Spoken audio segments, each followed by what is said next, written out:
अनिल, रात तेरे पापा जी मुझे सपने में कहा कि रेखा, मुझे गए 2 महीना होने को आया और तूने ब्रीफ केस अभी तक खोल कर नहीं देखा। उसमें बहुत ही आवश्यक पेपर रखे हैं। मैंने तुम्हें बताया था ना कि मेरे बाद ब्रीफ केस खोल कर सभी पेपर निकाल कर पढ़ लेना। माँ, आपको पहले बताना चाहिए था। पता नहीं कितने महत्वपूर्ण पेपर हैं जिन्हें वह आपको पढ़ाना चाहते थे। आप चिंता ना करें, आज छुट्टी का दिन है, मैं अभी सब देख लेता हूँ।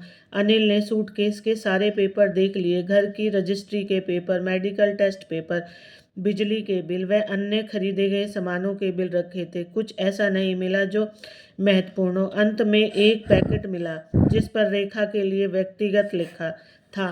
कौतूहलवश पैकेट खोला तो उसमें 2 लिफाफे निकले जिन पर 1 नंबर व 2 नंबर लिखा था। माँ, पहले आप 1 नंबर का लिफाफा खोलिए, बाद में 2 नंबर का खोलिए। यह केवल आपके लिए। बेटा, तुमसे क्या छुपाना है? तुम तो मेरे अपने हो, बहू को भी बुला लो, तुम ही पढ़ो, मुझे नहीं पढ़ा जाएगा। रेखा, जब से मैं बीमार रहने लगा तभी से चाहता था कि अपने जीवन से संबंधित हर चीज़ एवं सब आवश्यक बातें तुम्हें समझा दूं, जिससे मेरे बाद तुम्हें कोई परेशानी न हो। लेकिन जब जब तुमसे बात करनी चाहिए तब तब तुम भावुक हो जाती। मैं तुम्हें शब्दों द्वारा तो कभी बता नहीं पाया, इसलिए यह निर्णय लिया कि लिख कर सब बातें बता दूं। रेखा, हम दोनों का जीवन एक महत्वपूर्ण संघर्षपूर्ण रहा। कभी भी मैं तुम्हें सुख सुविधा नहीं दे पाया जिसकी तुम हकदार थी। मेरी परिस्थिति ही कुछ ऐसी थी कि मैं अपने परिवार के लिए वह सब नहीं कर पाया जो मैं चाहता था। मेरी महीने भर की आय जीवन नितांत आवश्यक वस्तुओं के लिए ही पर्याप्त होती थी। बैंक में जमा करना या मनोरंजन पर खर्च करना अकल्पनीय सा था। मैंने अनेकों बार तुम्हें छोटी छोटी बातों के लिए मन मारते देखा। बच्चों को भी कहा दे पाया जो उन्हें चाहती, फिर भी तुम्हारे सहयोग से गृहस्थी की गाड़ी जैसे तैसे खिंचती रही। इसी बीच घटी एक घटना ने मेरे मनस को झकोड़ कर रख दिया, मुझे भविष्य में कुछ योजना बनाने के लिए प्रेरित करा। मेरे कार्यालय में मेरे एक सहयोगी के अंकल, जो एक प्राइवेट कंपनी में बहुत अच्छी पोस्ट पर कार्य करते थे, रिटायरमेंट के समय उन्हें ऑफिस से काफ़ी बड़ी रकम मिली थी। अपनी एकमात्र पुत्री का विवाह वह पहले ही कर चुके थे। उनके दोनों बेटे अपने अपने परिवारों के साथ सुखमय जीवन व्यतीत कर रहे थे। कुछ वर्ष पूर्व पत्नी के निधन के पश्चात वह नौकर के सारे जीवन व्यतीत कर रहे थे। अब उन्होंने बड़े बेटे के पास रहने का निर्णय लिया। छोटा बेटा अभय भी चाहता था कि पापा उसके साथ रहें। बड़े बेटे अमित ने उनका हृदय से स्वागत किया।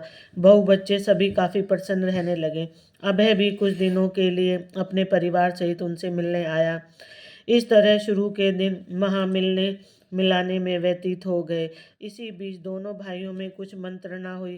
पापा, आपसे हम कुछ राय लेना चाहते हैं। हम दोनों भाइयों की हमेशा से यही इच्छा रही कि हम दोनों का परिवार साथ रहे। हम दोनों एक शहर में रहकर कोई व्यापार करें या फिर कोई कंपनी खोल लें। आपके द्वारा बनाई गई कोठी जयपुर में खाली पड़ी है। अभी तक तो हम दोनों नौकरी के कारण यहाँ से वहाँ भटकते रहे। हमारी इच्छा है कि क्यों न जयपुर चलकर ही कुछ काम किया जाए। आपका मार्गदर्शन तो हमें मिलेगा ही, एवं आपका समय भी आराम से व्यतीत होगा। पूरा परिवार भी एक साथ रह सकेगा। पापा, अभी तो हमारे पास कोई भी काम शुरू करने के लिए पर्याप्त पैसे नहीं हैं। यदि हमारी सहायता करें तो हमारा यह सपना साकार हो सकता है। मेरे दोस्त को बच्चों का सुझाव अच्छा लगा। उन्होंने सोचा कि मेरे बच्चे कितने योग्य हैं कि मिलकर रहना चाहते हैं। उन्होंने मेरा भी कितना ख्याल है। पैसे का क्या है, वह तो मेरे बाद भी उनका ही है। अच्छा, दोनों मेरे सामने ही सेटल हो जाएं, मेरा क्या है। 2 समय का खाना और बच्चों का प्यार मिलता रहे, यही मेरे लिए बहुत है। इस तरह उन्होंने अपनी पूरी जमा पूंजी लगाकर बच्चों को कंपनी खुलवा दी। कुछ समय तक तो बच्चे उन्हें अपने साथ ले जाते रहे, लेकिन थोड़े ही दिनों में उन्हें एहसास हुआ कि बच्चे उन्हें अब अपने साथ ले जाने से कतराने लगे। कुछ न कुछ बहाना बनाकर वो उन्हें घर पर ही छोड़ जाते। पूछने पर अभद्रता पर उतर आते। उन्हें घर पर रहने के लिए मजबूर कर दिया गया। इधर बहुएं अपनी गृहस्थी में व्यस्त रहती। ससुर के हर समय घर पर रहने से उनकी स्वतंत्रता में बाधा पड़ने लगी। उन्होंने भी उनकी आवश्यकताओं को अनदेखा करना प्रारंभ कर दिया। स्थिति यह हो गई कि दो रोटी के लिए भी उन्हें बार बार बहुओं को याद दिलाना पड़ता। वे खुद को अपमानित महसूस करने लगे। तनाव पर उन पर हावी हो गया।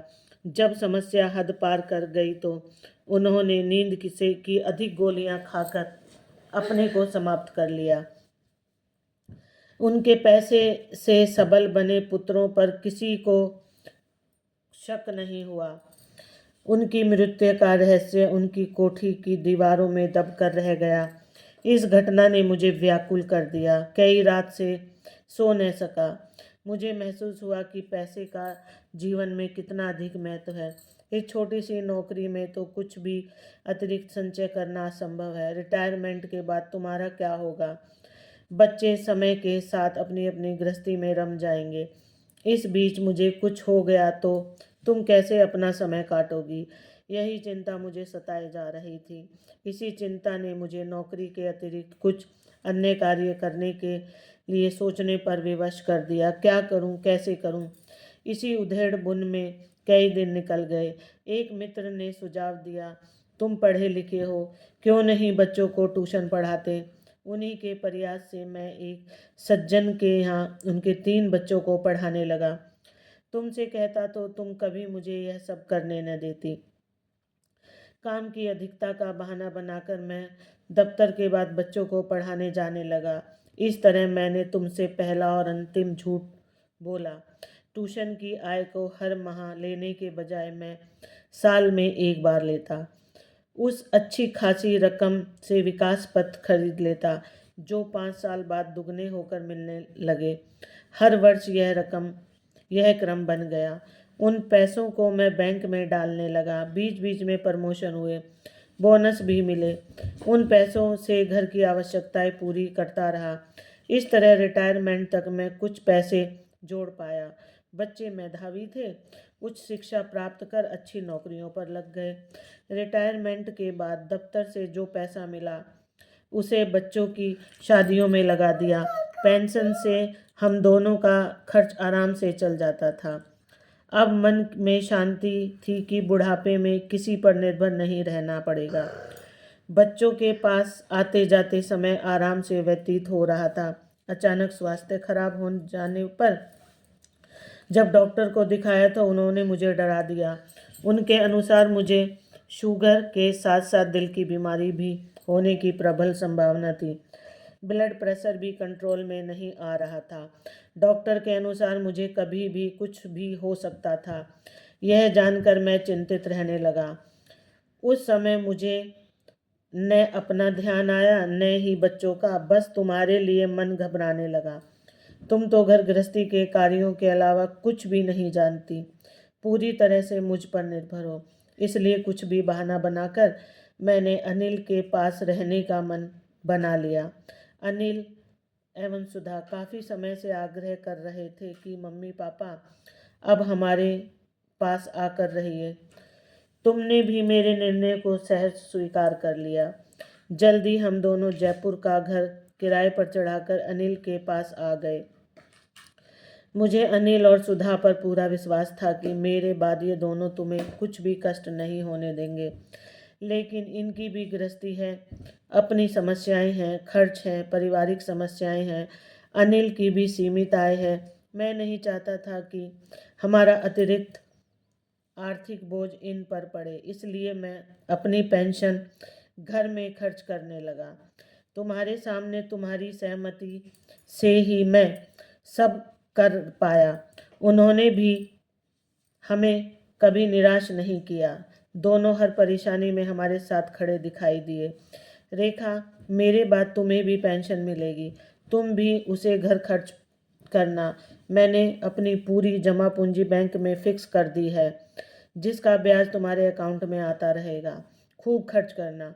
मुझे मालूम है कि पैसों की तंगी के कारण तुम अपनी इच्छाओं को दबाती रही हो।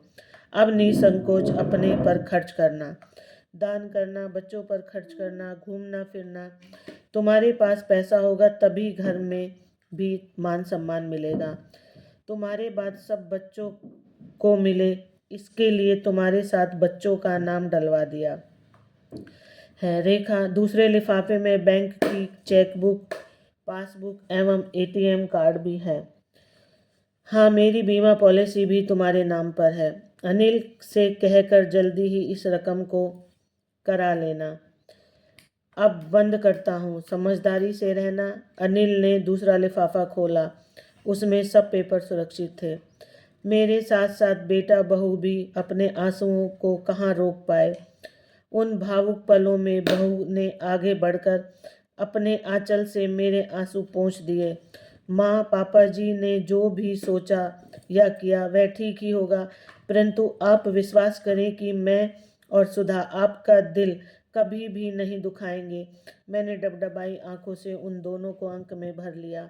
अनिल, तेरे पापा जी ने त्याग करके मेरे सुख के लिए इतनी बड़ी रकम जमा कर दी ताकि उनके जाने के बाद मुझे किसी पर निर्भर न रहना पड़े, परंतु वे ये भूल गए कि हम